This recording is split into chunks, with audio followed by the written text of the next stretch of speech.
I want to put a quick disclaimer here about use of the word witch. I don't mean to be derogatory. I only use it in this story and in this context to represent the thoughts of the characters in this story. I mean no offense to anyone who is Wiccan or practices any other spiritual path or any faith.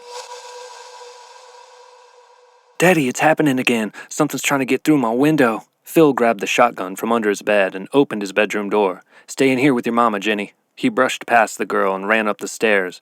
His daughter's bedroom door was closed and latched. Putting his ear to the door, he could hear a faint shuffling on the other side. It was an old house. Sometimes there were creaks and squeaks in the foundation, especially when it was windy outside. Maybe it was just the house, he thought, but he didn't want to leave his family's safety up to chance.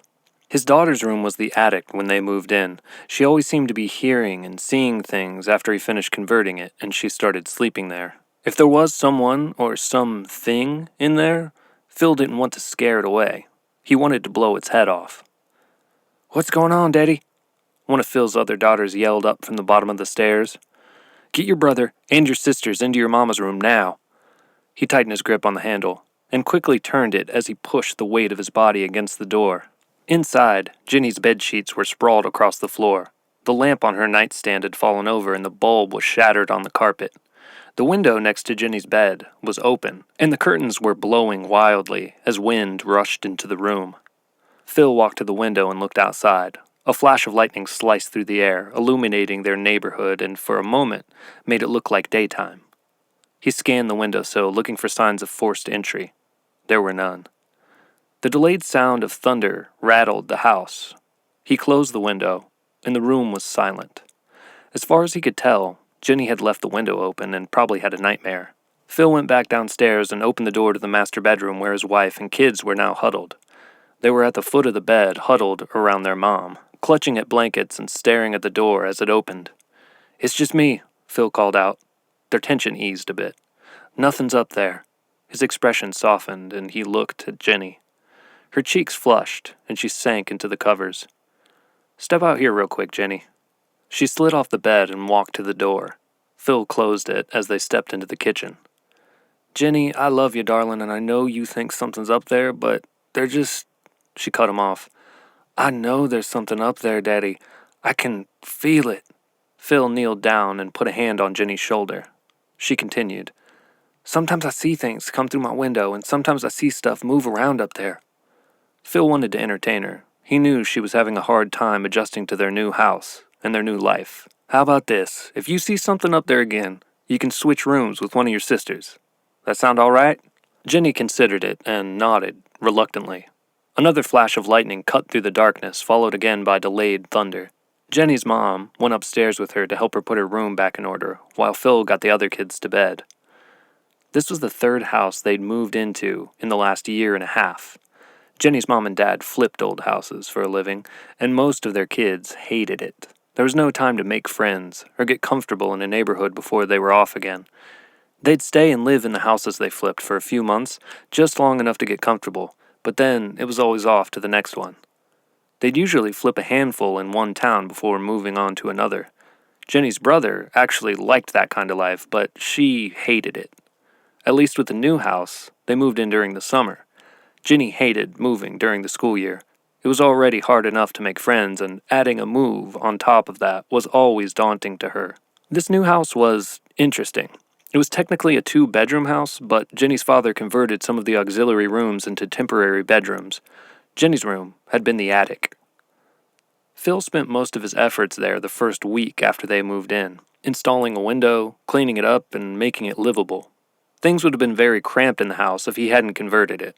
When they moved in, there wasn't much up there, just some old furniture and cookware. There was also a stained rug that must have been 100+ years old. When Phil slid it across the floor and rolled it up, he noticed something etched into the wood where it had been. After taking a mop and pulling out most of the dust and dirt that had accumulated over the years, he could see diagrams and symbols etched into the wood. He didn't understand any of it, but it looked ancient and complex. The centerpiece of this sprawling network of symbols and glyphs was a 5-pointed star. It was inside many circles, and at the tip of each point were smaller circles, holding the shapes of glyphs. Phil wasn't superstitious. He didn't consider himself religious either. He believed in God, but in his own way. The family didn't attend church or follow any specific spiritual path. He was always open to other beliefs and ways of life, but something was telling him that these symbols needed to go. After an hour with the belt sander, the surface of the floor was smooth. There wasn't a trace of anything, and the next day he covered the floor with a burgundy carpet, Jenny's favorite color. Phil liked the house, and he thought maybe this could be their home, for good. The kids were getting old enough to need to be planted somewhere sturdy.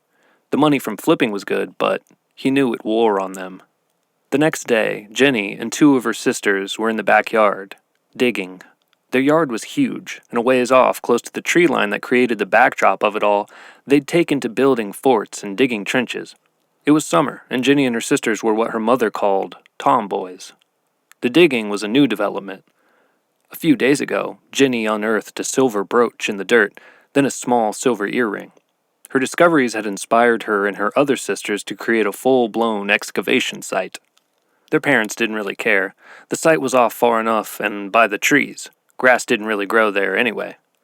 Just keep it in the trees and out of the yard, Phil instructed them when they'd asked permission to continue their archaeological endeavors. They unearthed a few more small things. A shoe, an old lighter, and a few strange, ornate chunks of metal. The patch of trees behind the yard was shared with the neighbors. No one seemed to be living in the house to the left, but on their right was an older man who mostly kept to himself. They'd seen him a few times. He'd waved and seemed nice enough. Since school was out, the girls were free to spend most of their days out back, while their parents worked on fixing up the house. Jenny's sister Sam ran up and slugged her in the arm. Jenny called out, "You're going to regret that." She ran after her and tackled her to the ground, pinning her. Hovering over her, she looked down for a moment with an intense expression, and then they both started to laugh. You guys! Jenny's younger sister Lori called out, "I found something big!" The two girls ran over and saw Lori squatting over the ground, spade in hand. She poked at an object and it made a tink sound against her spade. Sam rolled her eyes. "That's just a rock, dummy. We dug up 1 billion of those already." Lori poked it again with the spade. "I don't think it's a rock. It's a lot bigger than a rock." Jenny walked over to the area her sister was poking at and picked up another spade that was nearby. She pulled up a few clumps of dirt around the initial hole and squinted her eyes. The girls could see a bit more of the surface of the object. "It's flat and big," Jenny said. Sam, after seeing Jenny unearth a bit more of the object, walked to the tool shed and brought over some shovels.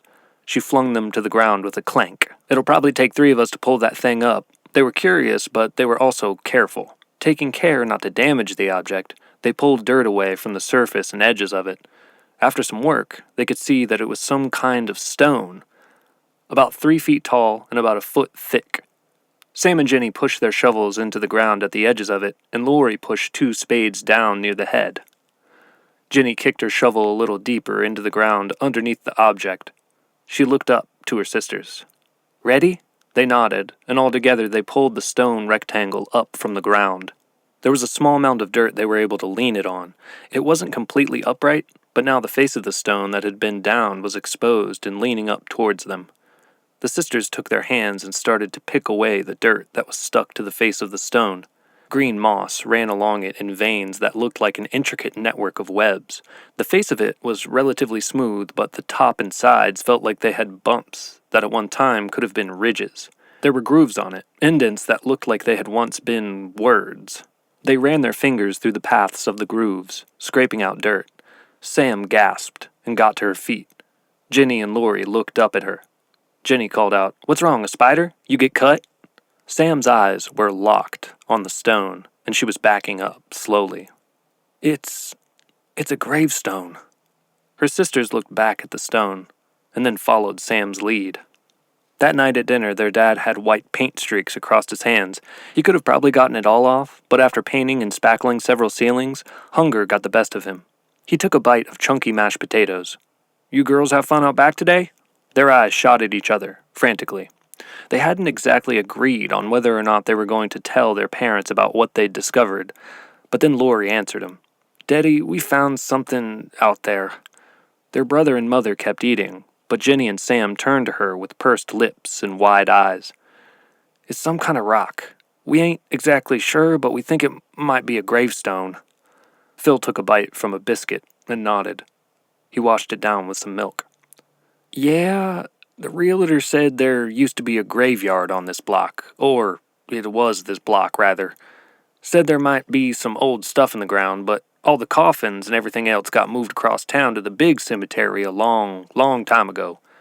That headstone must have been left behind, along with those other trinkets y'all found." He tilted his head back and took another drink of milk. All of the kids and their mothers stopped eating and looked at him. He looked around the table and realized there was some explaining that needed to be done. "Look, I was going to tell all of you that, in time. I just thought with everything happening in Jenny's room lately," he glanced at Jenny and then gave the table his attention again. After a slow exhale, he continued, "I was thinking this might be where we live. For good. We've been moving around so much, and that ain't a life for kids trying to make friends."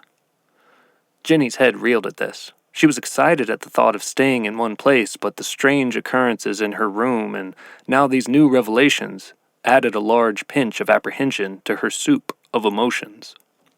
Her brother and sister were chattering with each other, and Phil looked over to his wife, whom he hadn't told this piece of information to yet either.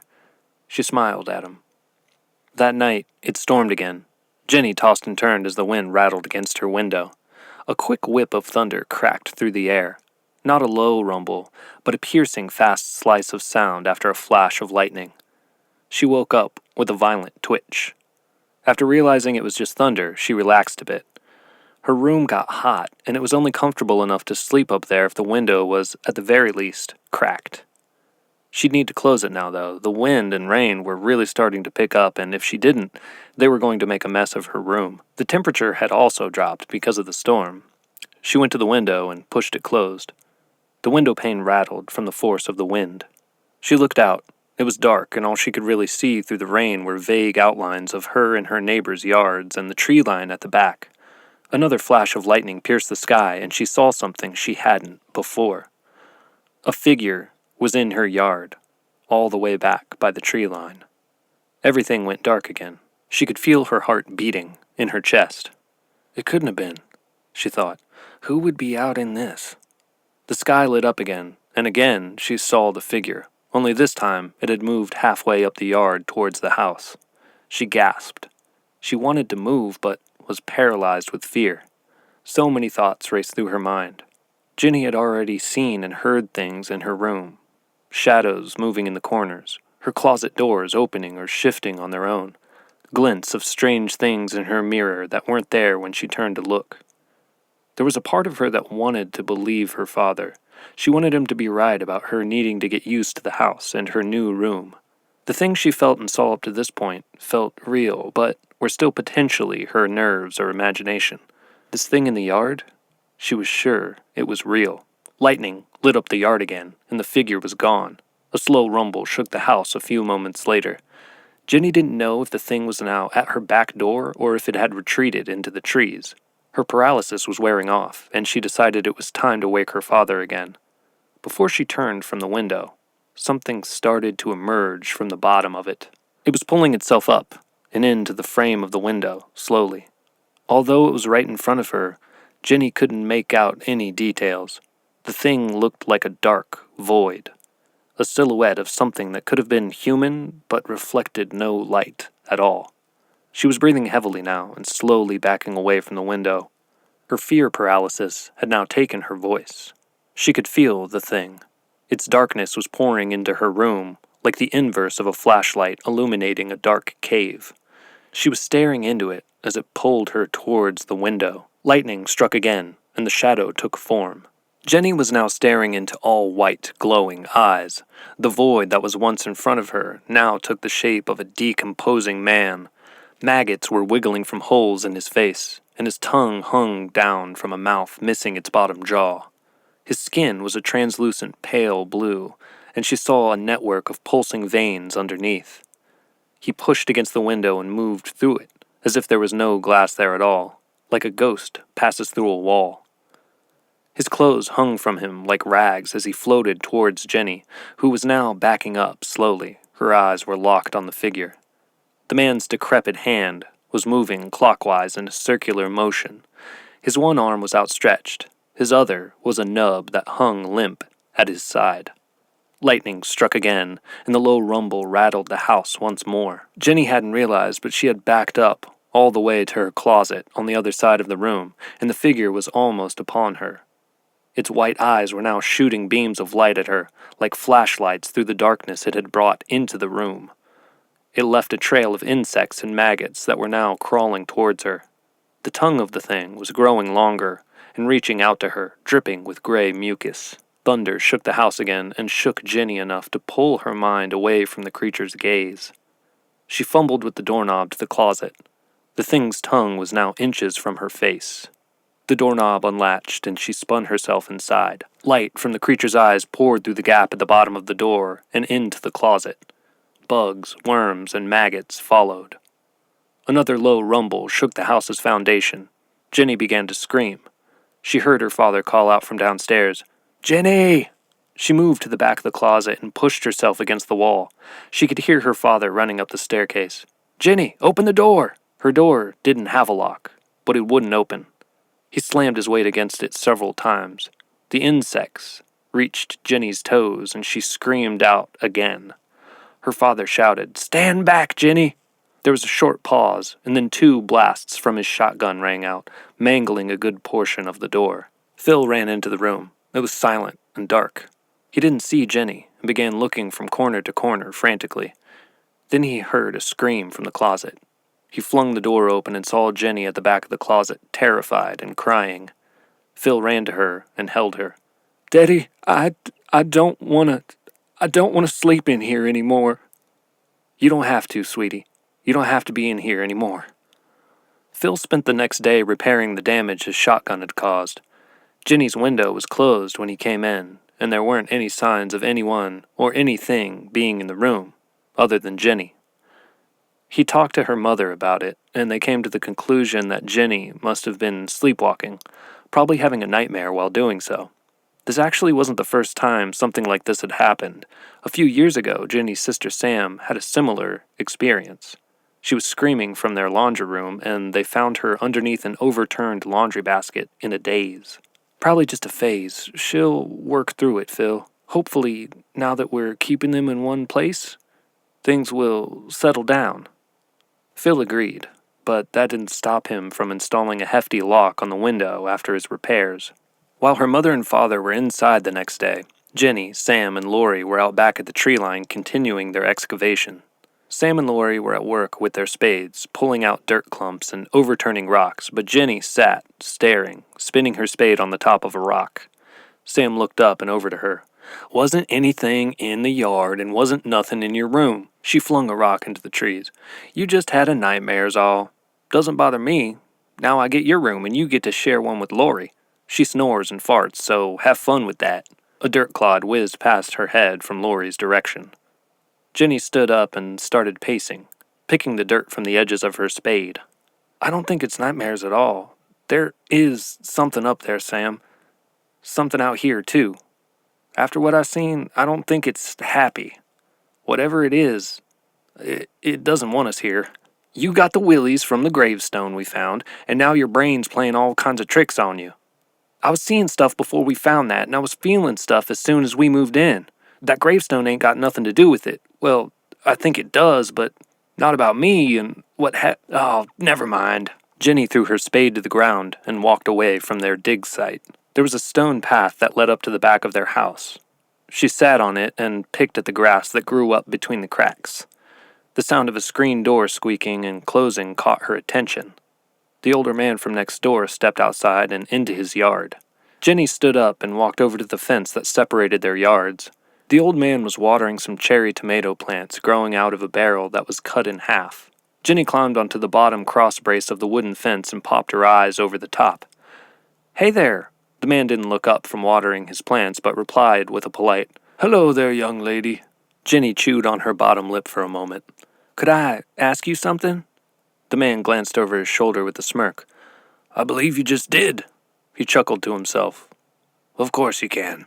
He moved over to Jenny and the plants that grew along the fence and began to water them. "Do you ever see anything weird out here? I've been seeing things and feeling things, and there's just been a lot of weird stuff happening." The old man continued to water his plants. "You know about this place, right? You know about what happened here?" "About the graveyard? Getting moved? Yeah, I know." The old man tipped his can back and looked up at her. His face held lines and scars that come with age, but it was soft and kind. "Your dad hasn't told you." There was a moment of silence. "I don't want to tell you anything he doesn't want you to know." Jenny was confused.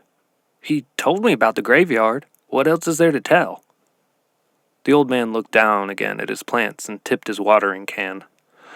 "I've probably already said too much, sweetheart. You've got nothing to worry about. Enjoy the rest of your day out here. It's sunny, and looks like it's not supposed to rain again for a few days." Jenny didn't press the man for more questions, but she wanted answers. Her dad was brushing a stain on the new door of her room as she went up the staircase. "Shouldn't you be out back plundering for treasures and gold?" He wanted to keep things lighthearted after what happened last night. Jenny gave him a short, thin smile.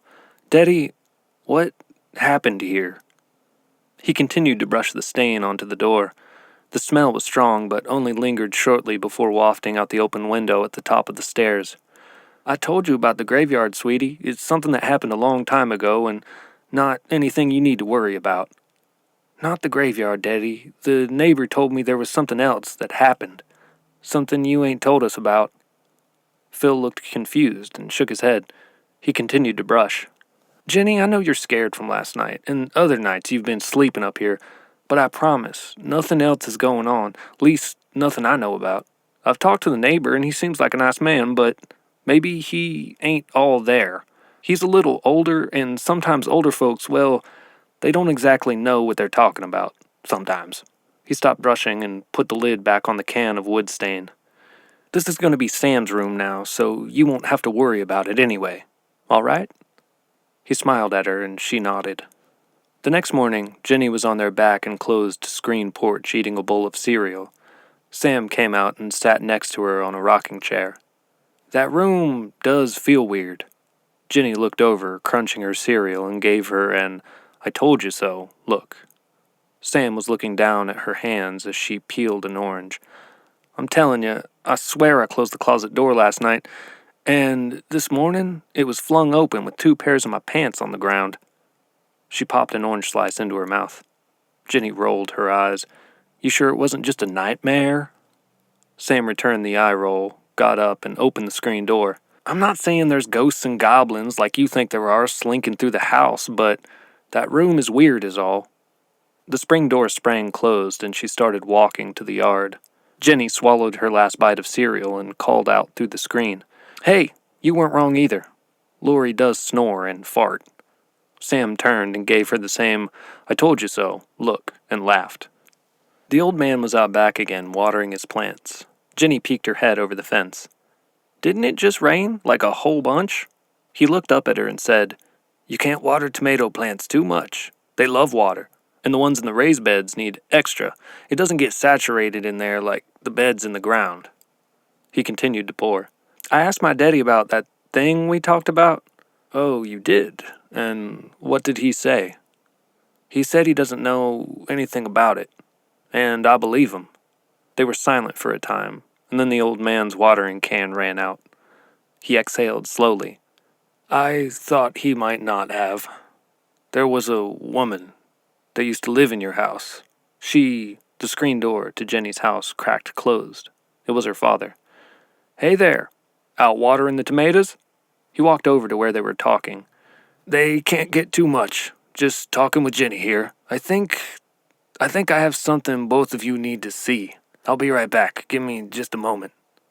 He turned and walked through his screen door. When he came back out, he was holding an old yellow newspaper.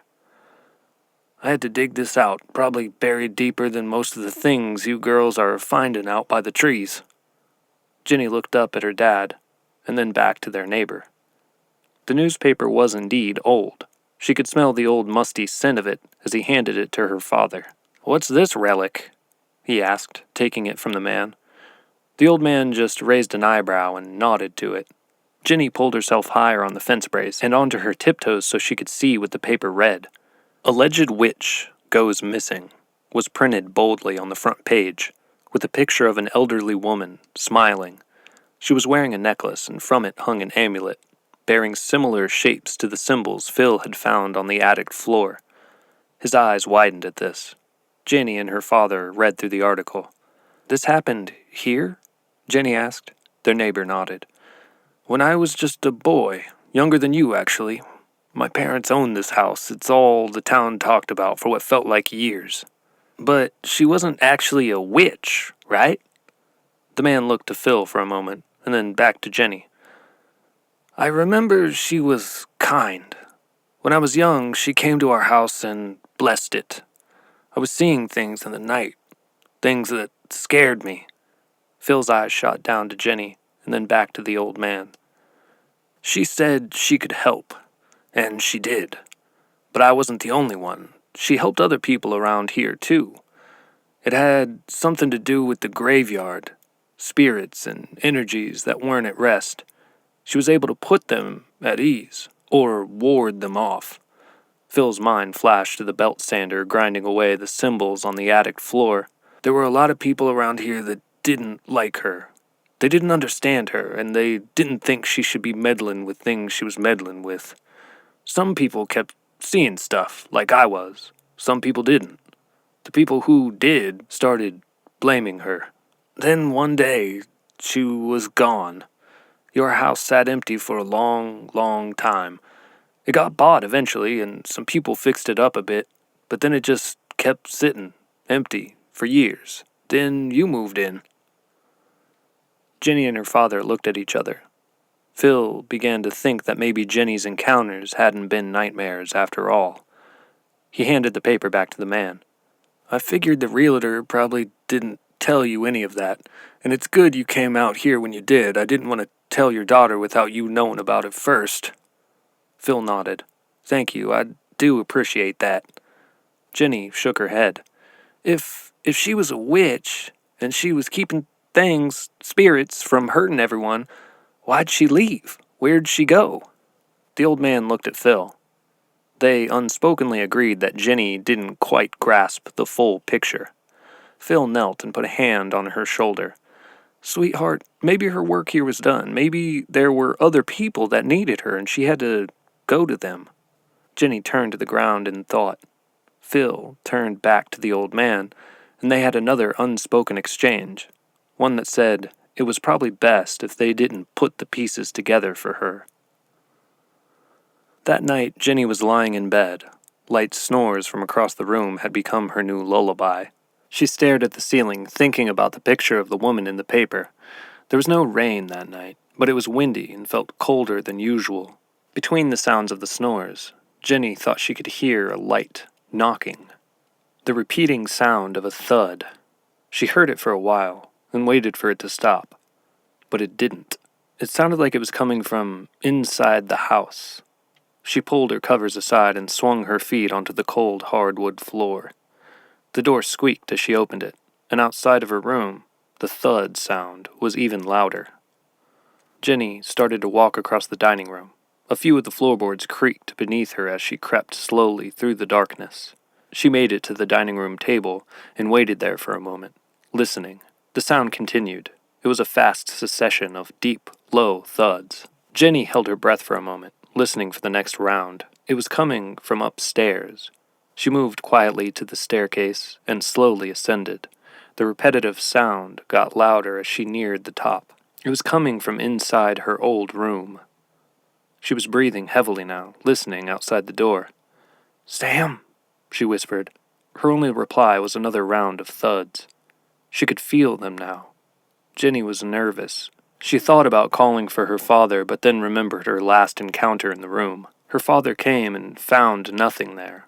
No ghosts, no demonic dead man, no bugs or worms. Nothing. She wanted to see what was making the sound, and she'd have to do it before her father heard the sound too. Jenny grabbed the new doorknob and opened it, slowly. No squeaks. The room felt even colder than downstairs. She looked through the darkness. The only light in the room was moonlight coming through the window. It was enough to see the silhouette of Sam on the bed, sitting on her knees facing the wall. Jenny called out in a yelling whisper, "Sam, what are you doing?" Sam didn't reply, only sat, staring at the wall. Then her upper body lurched forward as she began to slam her head into the wall, repeating the pattern of thuds from before. Sam stopped and reached out her hand to the wall. She caught a seam of floral wallpaper and started peeling it off the wall in strips from where she sat. Then the banging started again, much faster and louder. "What are you doing?" Jenny called out. She heard her father call from downstairs. "Sam, what's going on up there?" Jenny heard him quickly making his way through the house. Sam stopped suddenly and turned to Jenny. It was too dark to tell, but she thought she could see blood dripping from her forehead. Sam's eyes flashed, and then shot beams of light, like the beams from the creature Jenny encountered a few nights before. Then she jumped onto the floor, on all fours, and started to scream a high-pitched, otherworldly scream. Their father had reached the bottom of the stairs and was making his way up. He saw Jenny at the door. "What's going on, Jenny?" Sam stopped screaming and was now speaking in a strange, deep, guttural language. She was crawling very quickly across the floor to the door. Their father made it to the top, right as Jenny slammed the door closed. There was a thud on the other side, and then it was silent. Phil kneeled and grabbed Jenny by the shoulder. "What did you see? What did you see?" Jenny couldn't speak. Her father turned to the door and pushed it open slowly. He walked in. Jenny was close behind, holding onto the back of his nightshirt. The lamp on the nightstand was on, and Sam was covered in her bed, sleeping quietly. No blood, no torn wallpaper. Phil put his shotgun on the floor and walked over to her bed. Jenny didn't see any marks or signs of injury on her head. Sam stirred and looked up at him. "Daddy?" Phil made himself smile and knelt down to her. "You didn't hear anything up here, sweetheart?" He brushed her hair. "No, I was dreaming, but I don't remember it." Phil kissed her forehead and stood. "Try to get back to sleep, sweetie." He looked at the lock on the window, pulled the lamp's cord, and then left the room with Jenny, holding her hand. By now, Phil knew there was no use asking what Jenny had or hadn't seen, but he could feel it. The same feeling Jenny felt, a dark, looming presence. Something didn't want them there. "Can I sleep with you and Mom tonight, Daddy?" He looked at her with eyes that said, "Everything's going to be all right." "Of course you can, Jen." The next day, Jenny's sisters were back at the dig site. Jenny had lost interest. Her mind was somewhere else, thinking about the witch woman and how she used to live in their house. She couldn't stop thinking about where she could have gone or what exactly she did to stop the ghosts and spirits from invading her neighbors' homes. Why were they mad? Were they from the old graveyard, maybe left behind? She thought. Lori called out from the tree line, "You guys! You guys!" Jenny turned from where she was sitting on the path and jogged over. When she got there, Sam was already crouching next to her, and they were both poking at the ground with their spades. Lori was excited. Of the 3 girls, she had found the least amount of treasure during their excavations. The 2 girls moved dirt away from the object in the ground, quickly uncovering it. It appeared to be a small box, the size of a thick book. "Let me get it," Lori called out, pushing Sam's spade aside. It was her find, after all. She put her spade on one side of the box and her hand on the other. After some struggling and dislodging, she managed to pull it from the earth. The 2 sisters sat next to her as she brushed the dirt off the black wooden box. There was a latch on it, caked in dirt, with a small rusted lock attached. Lori looked at it, disappointed. "Dang it, it's locked." Jenny grabbed the box and examined it. "It looks really old. We could probably just bust this off." She handed the box back to Lori, walked to the tool shed, and came back with a small pair of bolt cutters. Sam taunted her.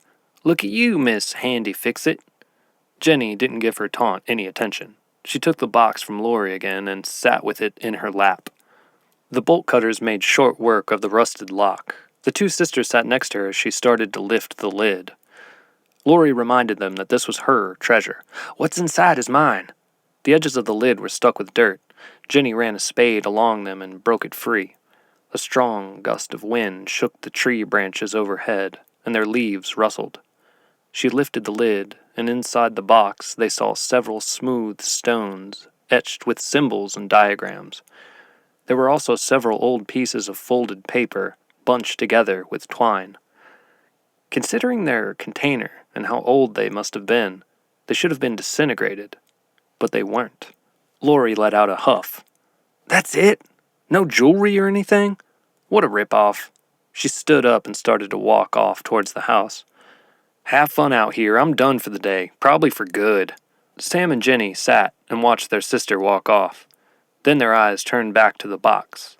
The symbols on the rocks looked archaic and mysterious. Jenny recognized some of them.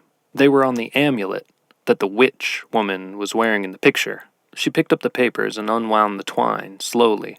As she held them, she realized they weren't paper at all, but some kind of parchment or old animal skin. She unfolded one, and the sisters looked with wide eyes at the diagrams and sigils printed on them, some incorporating symbols from the rocks. They were intricate and held illustrations around their borders, illustrations of strange, otherworldly creatures mixed with cosmic swirling flames. Some were of human forms, in the center of linework and diagrams that pointed to different symbols. The last one they unfolded was the most unsettling to them. It showed jagged spikes with symbols swirling around them, jutting from the ground. Malformed hands were reaching out from the base of each one, and in the center of the page was a floating, monstrous head. It had tentacles oozing from the bottom and horns growing from the top. Among the tentacles were rotting, decapitated human heads, each with a third eye in the center of its forehead. Jenny stared at the pieces of parchment, flipping through them. She was entranced. She didn't notice Sam staring at her. Jenny! She snapped out of her hypnosis and turned to her. What is all this? Sam asked. Jenny closed her eyes and took a deep breath. She told Sam about her and her father's conversation with the neighbor and about the events she witnessed last night. If I hadn't been seeing and feeling things up there, I'd probably think you were just trying to scare me, but with all that and these drawings, I believe you. She looked to the ground, worried, and pressed her fingers firmly to her forehead a few times. Jenny folded the parchments back up and put them in the box. The leaves rustled again. She stood up and looked to Sam. We gotta tell Daddy. They went inside and showed their father the box and its contents. He immediately recognized some of the symbols and one diagram specifically, the biggest of the ones he had sanded off the attic floor. Phil looked up from the parchment and said, You girls found this outside? They nodded. He reached into the box and picked up one of the stones. The markings were etched deep into it and almost looked like black paint. He looked back at them again. I want you girls to take a break from digging out there. Tell Lori, too. The girls nodded again, and Jenny spoke up. Daddy, I know you want to stay here, but I think we should leave. This place doesn't feel right, and you know there's stuff going on up there in that room, just like we do. Phil knew she was right, and there was no sense in trying to sugarcoat anything for his daughters. Sweetheart, it's more complicated than that. We can't just leave. I gotta fix this place up some more before I can even think about selling it. You know that. She did indeed know that. They were stuck. I'll get a move on getting things finished and buttoned up, and then if it still feels weird to you after that, we can talk about moving. Jenny pinched her lips together and closed her eyes. Phil reached out and touched her hand. She opened her eyes and he said, One last time, Jenny. That night, after dinner, Jenny snuck out to the tool shed and took a hammer that was hanging from some pegs. It was an old hammer, but sturdy. One solid piece of steel that had a leather-bound handle. If she was going to be stuck in their house, she wanted to be able to protect herself. Her father took the box they dug up, and its contents. He didn't want it to scare them any more than it already had. Lori's lullaby of snores began, and Jenny reached under the pillow to feel the cold hammer. Sam, who had opted to sleep on the floor in a nest of blankets that night, whispered up to her, Are you seriously going to sleep with that thing under your pillow all night? Jenny leaned over the side of the bed. If you've seen the things I've seen lately, you'd be sleeping with more than that under your pillow, I bet. I thought you believed me anyway. I do, it's just weird is all. You think you're going to hit a ghost with a hammer? She's got a point. Jenny thought. After some time, Jenny drifted off to sleep. She dreamt, but only of abstract shapes and colors. The squeak of the bedroom door woke her. Her eyes shot up, and she saw Sam standing, looking out the door and up towards the stairs. She whispered to her, "Sam, what's going on?"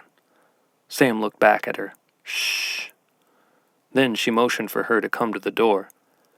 Jenny got up and peeked around the door with her. The moon was full and offered ominous lighting to an already ominous situation. At the top of the stairs, in front of the window, there was a figure. They couldn't make out what it looked like, but they could see it was tall and standing by the bedroom door. It didn't seem to have any details. It sat in the dark, like a void taking on a human form, reflecting no light. As it turned and stepped onto the staircase, Sam gasped and narrowed their viewing gap, closing the door to a sliver. It squeaked, and the figure seemed to notice, its void of a head looking to their door. Sam and Jenny's view was only a slit now for their eyes. As the figure walked down the stairs, its form wobbled like a worn VHS tape that skipped frames. The girls could hear their breathing and Lori snoring behind them. And as they watched the figure reach the bottom of the stairs, they could hear what sounded like television static, scrambled white noise coming from the embodied void. Sam closed the door and looked at Jenny with wide eyes. She leapt into the empty bed and pulled the sheet over her head. Jenny followed. She pulled the cold steel hammer from under her pillow as they sat in the darkness. The sound of static was right outside their door. Jenny peeked out from under the sheet and saw that the form was starting to phase through the wood of the door and into the room, bringing the intense sound of static with it. She popped under the sheet. "It's here."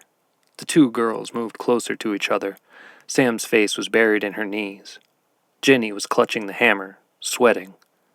The sound of static got louder and louder, and the small amount of light that passed through the sheet was slowly disappearing. Sam lifted her head and looked at Jenny. She was crying. Jenny had to do something. She pulled the sheet down and raised the hammer into the air. The twitching void was upon them.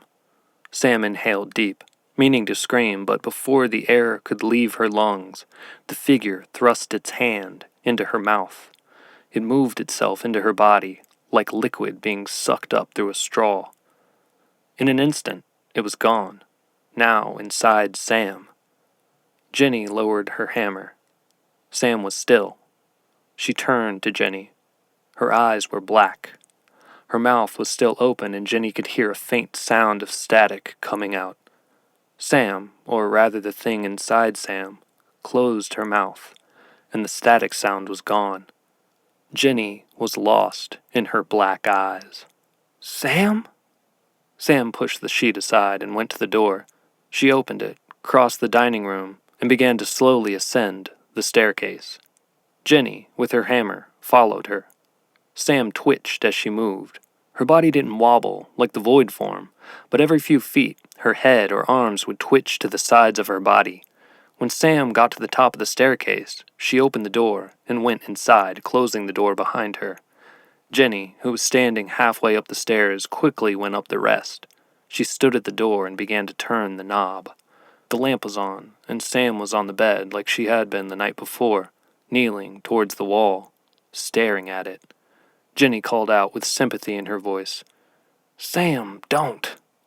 Sam turned to her and smiled. Her black eyes now shone as slits. She quickly slammed the side of her head into the wall while still looking and smiling at Jenny. Jenny ran to her, and Sam smacked her away with force that came from the entity inside of her. Jenny fell to the floor by the closet, dazed from hitting her head. Stirring from the daze, she could see worms and insects crawling on the carpet next to her face, and Sam on the bed continuing to slam her head into the wall, casting a long shadow from the light of the lamp as she did so. Phil was at the door with his shotgun, holding one of the stones from the unearthed box. He screamed out, "Jenny, Sam, stand back!" His shotgun went off, and again he blew the doorknob off the door. He pushed hard on it, but it wouldn't budge. The shotgun blast was loud enough to completely pull Jenny from her daze. She sat up and heard the closet door creak open. Inside, she saw a wall of darkness. From the darkness, there crawled countless worms, maggots, and insects. They were coming towards her. She was backing up quickly on her hands and feet. The sound of Sam's head slamming against the wall and their father screaming from outside the door was now mixing with the new static sound, a deeper and more sporadic, textured static. From the wall of darkness inside the closet emerged the creature that came through the window on her last night in the room. Jawless, with the dripping tongue moving towards her, he floated through the air with an outstretched hand, twisting and wiggling. His tongue slid along the ground in front of him, through the blanket of wiggling worms and bugs. Jenny hit the nightstand and could back up no further. The creature's dripping tongue hung in the air in front of her, and the bugs were beginning to cover her feet. Then the tongue touched her head and slivered down the side of her face, leaving a trail of mucus like a slug. The insects crawled up her body quickly, and then onto her face as well. She clenched her mouth shut and closed her eyes. She could feel them, skittering up her nose. Jenny opened her mouth to scream, but couldn't. She opened her eyes, and all of the bugs and the creature were gone. Her vision was gray, and the room looked ethereal and wavy. Then, without meaning to, she stood up. It was an action she felt she wasn't controlling. She didn't resist it, but she didn't make the decision to do it. Still being piloted, she walked over to the place she had fallen by the closet and picked up the hammer she dropped. Then she turned to Sam, who was still slamming her head into the wall. Phil's shouts were still coming from the other side of the door. He had a hole he could see through, from where the doorknob once was, but what he saw didn't make sense to him. It only fueled his urgency to get into the room. All of the sounds were muffled for Jenny. It sounded like she was underwater. She started to walk to the bed, with the hammer raised over her head. This she resisted, but like before, her movements were out of her control. She wanted to scream out, to tell Sam to run, but she couldn't. Phil looked through the hole in the door again and yelled out, "Jenny, what are you doing?" He had to do something, fast. The rest of the family at this point was huddled in Phil and his wife's bedroom. This time, his wife called the police. The stone Phil had taken from the box started to glow. The etched sigil was now shining a golden light.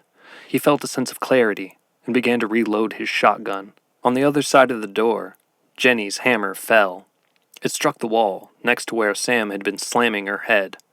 Her swings were strong and held much more force than Jenny was capable of mustering alone. She slammed through the drywall, and then used the claw end of the hammer to peel it back, exposing bricks beneath. Sam stopped her slamming and opened her mouth. The static noise filled the room. Jenny continued to hammer the bricks, knocking them loose. Some of them tumbled forward, and some backwards, into a cavity behind the wall. On the other side of the door, Phil took aim at the bottom hinge. He had already blown off the top one. He pulled the trigger. Jenny could hear the muffled shotgun blast, and static. She wasn't resisting anymore. She was giving in to the swings of the hammer. Phil was able to kick the door open and walked over it, into the room through the smoke of his shotgun. He held the stone up, and it glowed even brighter with the gold light. The light moved from it, across the room, and swirled around the sisters. The void figure exited Sam's body through her mouth and nose, and dissipated in the air. She let out the scream she hadn't been able to let out before. Jenny felt a stampede of insects and worms leave her nose and crawl into the cavity she'd created in the wall. Her vision cleared, and she dropped the hammer. Sam was on the bed, gasping for breath. Jenny sat and held her. Phil ran to the girls and put his arms around them, looking at the hole in the wall. When the police arrived, they didn't find any signs of harm or abuse on the girls. Like before, Sam's head was unscathed by the pounding. Phil told them the door was jammed, and he heard someone or something in the room. Considering the door had been blown off its hinges, they believed him. The hole in the wall was another thing. The police pushed back more of the bricks and shined a flashlight into the cavity. Inside, tied to a chair, was a mummified woman. Around her neck was an amulet, the one that was around the neck of the woman in the paper, the one that bore the symbols that were sanded off the floor. The police took the body and made their full report. This would surely be the town gossip for many years to come and spawn countless urban legends and tales about the house. The next day, Phil ripped up the burgundy carpet in that room. He took several pieces of the parchment paper and the stones from the box, along with the neighbor's newspaper article. The sigils and diagrams weren't easy to replicate, but by the end of the day, he had them carved back into the floor. Jenny and her siblings finished growing up in that house. Thank you so much for listening. This story was exceptionally fun to write because it's actually a fusion of several different stories that my mom told me about her childhood in one of the houses she grew up in my hometown here in Ohio. So I really hope you enjoyed it. Don't forget to leave a review or a rating on whatever streaming platform you're listening on. I also have a Patreon where I share exclusive content and exclusive stories. That'll be in the show notes. Or you can find it at patreon.com/strangewhispers. Episode 4 will be out really soon, and I'm excited to share it with y'all. Until then, keep creating.